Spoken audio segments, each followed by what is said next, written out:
PRS کے کارگزار صدر KT Rama Rao نے چاشمے کو مرکزی وزیر داخلہ امت شاہ پر تلنگانہ کے لوگوں سے جھوٹ بولنے کا الزام لگایا۔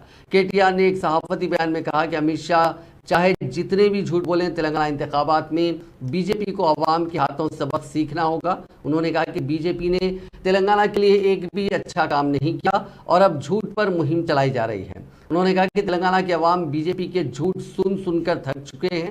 انہوں نے امت شاہ پر تلنگانہ کے کسانوں کی خودکشی کی شرح کے بارے میں جھوٹ بولنے پر بھی تنقید کی۔ انہوں نے کہا کہ تلنگانہ نے اپنے انقلابی کسان بہبود پروگراموں سے زرعی ترقی اور کسانوں کی بہبود کے معاملے میں ملک کے لیے ایک مثال قائم کی ہے۔ انہوں نے کہا کہ تلنگانہ سے ریتو بندھو پروگرام کی نقل کرنے والی BJP حکومت اب ریاست کے کسانوں کی خودکشی کی شرح کے بارے میں جھوٹ بول رہی ہے۔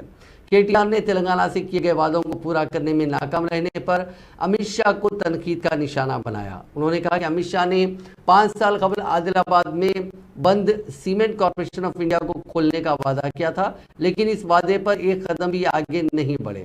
انہوں نے کہا کہ BJP حکومت نے گزشتہ 10 سالوں میں ایک بھی تعلیمی ادارہ تلنگانہ کو مختص نہیں کیا۔